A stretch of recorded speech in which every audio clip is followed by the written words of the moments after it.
Hi, everyone, and welcome to another episode of the Auto Repair Marketing Podcast. I'm your host, Brian Walker, and today my guest is David Lloyd from Inbound, and we're going to be talking about some of the legalities around phone calls and recording and tracking numbers and all of these fun things. There are a lot of implications with regulatory concerns and Yeah, case law and this kind of stuff. So let's have some fun talking about that. awesome. Let me take a second to thank our sponsor. ShopBoss is software built by shop owners for shop owners. ShopBoss offers real solutions backed by real experience. Simply put, it's shop management software that works your way. When customers are in the lobby and cars are on the lift, you don't have time for a learning curve. That's where ShopBoss comes in, with profit-boosting features that work the way you need them to right out of the box. From built-in DVI to robust customizable reporting, ShopBoss makes everything about running a shop work more smoothly. Plus, with their Boss Pay Payments feature powered by 360 Payments, you can enter the era of totally paperless payments. From text to pay, remote payments, and consumer financing options, to compliance, surcharging, and now even offering PayPal and Venmo options. Everything is built right into ShopBoss. Plus, everything is backed by a fantastic support team with one goal in mind: your success. Be the boss with ShopBoss. Independent auto repair shops, get ready to transform your business with AppFueled. It's time for your professional auto service shop to have its own customer loyalty app. AppFueled will build an app that launches a custom loyalty program for your shop in 30 days or less, fully integrated with your point of sale system. Bring Fortune 500 level customer retention strategies to your business without the Fortune 500 budget. Many shops are enjoying the benefits. Our app engages your customers with a loyalty ladder, enticing them to climb the next rung, coming back more often and spending more each visit, all with your own app. Build loyalty with your customers to your brand and boost your shop's growth. Get your first app in 30 days or less, all without breaking the bank. Ready to start? Let AppFueled take your business to the next level. Go to appfueled.com or meet founder Jeremy Glasgow and book your complimentary app vision session at appfueled.com/Jeremy. That's AppFueled.com/Jeremy. Well, yeah, it's great to have you with me today. We are sitting in AAPEX right now. We've hijacked a podcast booth, trying to get rid of a little bit of the background noise. It does sound like the Antiques Roadshow Yeah. a little bit Yeah. with all of the But white noise in the background. That's what it's supposed to sound like when you're at a conference. I love it. So A lot of people here. It's been a great couple of days so far. yeah, it really has been. I think AAPEX has really stepped it up this year with some of the things that they've done. It's always a great show, but I'm just feeling more energy in here. And the way they've set up the food court and, That is very and all nice. of that, Yeah. it's very cool. And we're sitting here in Podcast Row. This is the second year that they've done this. And it's cool to see not all, but a lot of the industry podcasts in one place. A lot of the voices that are, influential in the industry are here and represented. So this is probably twice the size as last year. Yeah. Right next to Joe's Garage, and Joe's Garage was hopping when I walked by both times earlier today. Yeah, it's really great. So, well, let's talk some about some of these legal issues, and I think that this spurred from what we were seeing happen in California just recently, where the Bureau of Auto Repair came out and said that auto repair shops had to use the phone number that they had registered with BAR in their advertisements, which would eliminate the use of tracking numbers in any of their advertising, including putting them in any place on the website. And we just found out recently that it does look like they are going to allow tracking numbers. I'm going to be having an episode with David Kusa from ASCCA, and he sits on the advisory board for BAR, and he'll be giving us an update on that. But let's talk about some of the regulatory issues anyway. That's a great example, Brian. And when that was announced, I think it's fair to say you were a little excited about the news. Yeah, I don't know if excited would be the right word. My heart rate was definitely up a little bit, and probably my blood pressure, but it looks like it's all going to be good. So I think for you in your line of work and for your audience to understand the real implications of regulatory entities. So there are many out there. And of course, I work in the telecommunications world. So as a communication provider, I have my ear to the ground, and I'm aware of many regulatory issues that come up broadly across the country. In fact, there are so many new pieces of information that come at us every day. When you first asked me that question, I had to go educate myself a little bit, and I'm aware of many of the things that are going on in the industry. So I think what's important is to understand how dynamic the regulatory world can be, the real world implication. I mean, let's talk just quickly whether this is going to, the way that that regulation came down, that would have precluded you in the state of California from using any secondary numbers for marketing purposes. If it was not the actual registered phone number for that business, then you would not be able to use that. And if it were used in the website or print media or messaging or anything of the sort, the fines were substantial. Yeah, and what that was essentially doing was taking our ability to track what was happening with the ads away.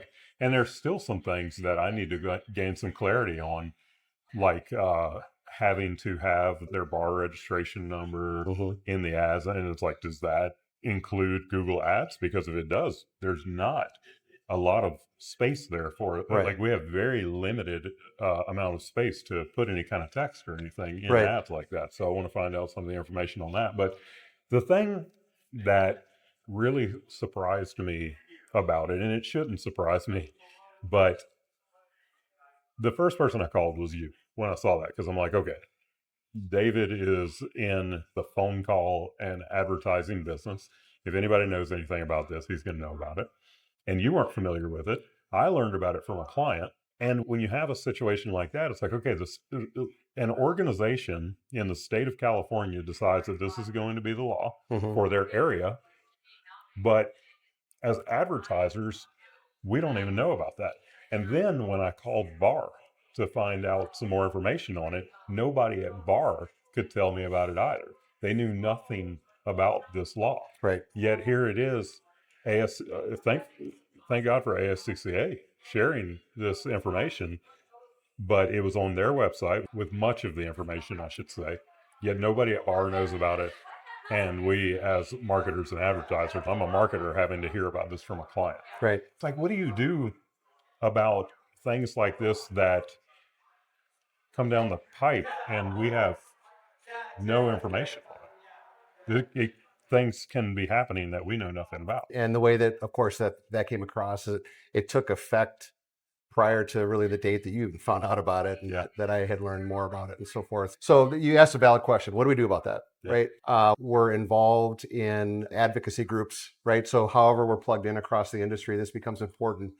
There are stroke of the pen issues that can really change the way that we do business. So both in the auto shop and the marketing space, many of areas that affect how we do business and where we do business. And then more dynamic is state by state. These regulatory concerns vary wildly across the country.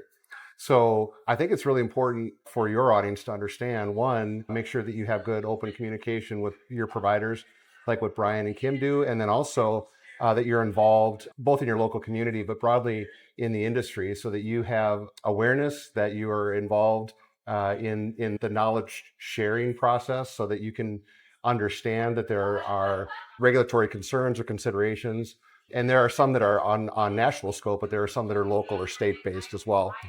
The more that you're involved in your local community and the advocacy groups across the country, the better off you're going to be, both understanding what's happening and then those implications for you. So I think the bottom line is, the phrase is, be involved and stay involved. So definitely.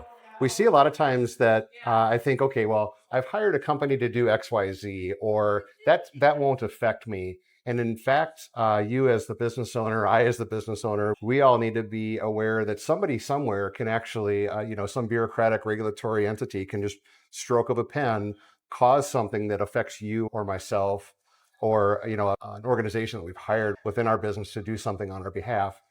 And if I'm not aware of this, unfortunately, I can't plead ignorance. And those implications are real. And we see this now, and we'll talk a little bit about this more, but we see this in the realm of AI. AI is coming at us so fast right now that there are a lot of things that really nobody has an answer to. When you listen to some of the people that are very high up in the AI world, like the CEO of OpenAI, that has talked on many different interviews and podcasts, and people ask him a question and we don't know the answer to that yet. Yet things are already happening. A lot of the things that they're doing are so experimental, I guess would be the right word, that they don't even know how the AI is going to react to it. Right. They're pushing it out there so fast. But then we're over here on the marketing and advertising side of things trying to stay ahead of, well, what's legal and what's not. And in many cases, nobody even knows. And you brought up earlier this idea of calls that are being evaluated by AI. Talk a little bit about that. It's a great point, and it's another very real situation in our day-to-day lives as shop owners. Call recording is commonplace in the industry, and it has been for many years. More recently, we're seeing tools, not people, but tools that are being used to evaluate calls. We take a call recording and then run that through some AI machine. And we're seeing now broadly across the industry, there's even case law being established where large organizations are being found guilty of certain consumer privacy concerns, having broken consumer privacy laws, and other civil cases about privacy concerns with the use of AI. And specifically, what we see in the telecommunications space is some of your audience, Brian, might be familiar with the term two-party consent state. A two-party consent state, and there are 11 of them in our nation. It actually goes back to wiretapping laws. Two-party consent is the reason that you hear this call may be recorded for quality and training purposes or whatever variation you use if you're recording your calls. That's why we hear that, because we need to, as a business owner, make sure that the people on my side of the phone know that call is being recorded, and the people on the other side, so basically my customer calling in, we need to provide them information that they're going to be recorded. And then once we announce that, if they simply pass through, that is implied consent, and we've received consent on both sides. So I've notified my employee, I've notified the caller, and we have consent on both sides. Now, where this gets interesting is when we take that call recording or even have a live agent listening in on that phone call or evaluating that recording post-call, this new case law that is tied back to consumer privacy. And we're seeing where we may be establishing new best practices that we are going to want to be notifying callers that this call may be recorded. A side note on that, I prefer saying this call will be recorded. Let's just tell them, right? Yeah. However you do that is fine. But this call may be recorded and may be evaluated by a third party. And without that new piece of information, we could potentially be violating our customers' consumer privacy rights. So does this still apply to states where only one party needs to be recorded? This is the we don't know yet answer. Okay. So where we're notifying the caller, or when I, as the business owner, am informing my employees that the call is going to be recorded, in a one-party consent state, I don't technically have to notify the caller. It is a best practice. I still would contend it's a best practice to do that, again, for those listening, but you don't have to.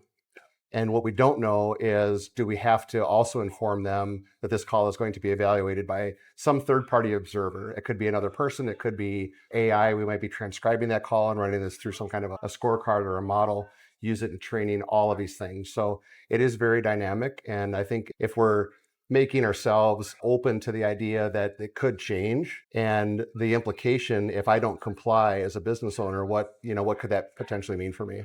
So your current advice on a best practice would be to just go ahead and have the caller alerted that this call is being recorded and maybe being evaluated by a third party.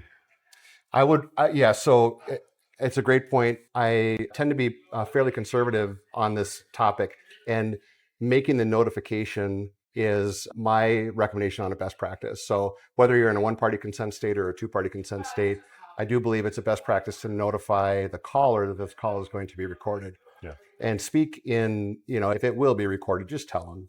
And then also, I would have asked and instructed, my customers that we are now going to be notifying and modifying that disclaimer, so to speak, so that we'll notify it will be recorded and will be, whatever the third party involvement is going to be, right? It may be evaluated by a third party. It may be reviewed for coaching purposes. That we need to make sure that they understand that somebody else at some point could also be listening to this call. So that addresses the side from the caller, but there's probably a lot of shops out there that have not made their team aware that they are being recorded. True. And in that case, you may have a one party state where not a single party knows that they're being recorded. So what's the recommendation on that? Should you have like a signed document from all of your employees with, that where they understand that calls are being recorded? Yes. Now, I hope as a shop owner, you have an employee handbook. Mm-hmm. My recommendation is that you have a specific statement in the employee handbook with a signature on that particular aspect of it. Generally, if you have the employee handbook, if you don't have one, please create one. There's lots of resources in the marketplace that can help with that in the industry. But have a specific disclosure to the employee that we do record all calls and that they sign off on that, and then make that part of your annual review process. Any updates to the employee handbook are covered and that they're signing off on the employee handbook, but specifically initially or signing the fact that call is being recorded. Very important, especially. In the world of AI right now, there is so much discussion about data privacy. Right.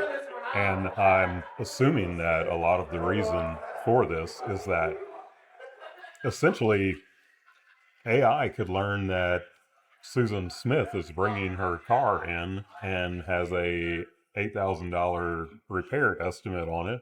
And somehow that works its way into the AI's knowledge base and gets put out there as common knowledge. So, the privacy aspects of it, I mean, people are having really deep conversations with AI Right. now. And in so many cases, we really don't know how that information is being used, because you almost need to treat it like a person. And there are some things and some people that you just, like, you would not say certain things to certain people because they might not keep their mouth shut. AI could be the same. It might not keep its mouth shut. World that we live in. It is. And I mean, that is a couple of episodes on its own, what you just said. You're very close to AI. I'm very much involved in AI as well. We hear about AI everywhere.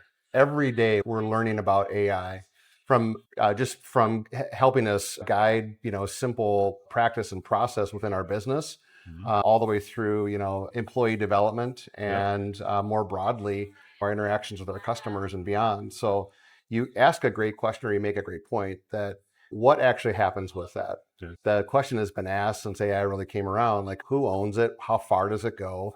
I think as, a responsible business owner, know what you're doing with AI, use this in a meaningful, purposeful way instead of, the shotgun approach that we're going to throw quote unquote AI at everything, right? So what's the responsible, meaningful, intentional way that I'm using AI? And then work with your partners and vendors that are leveraging AI. Ask them, what does this mean? Yeah. How are we doing this? Who owns the data?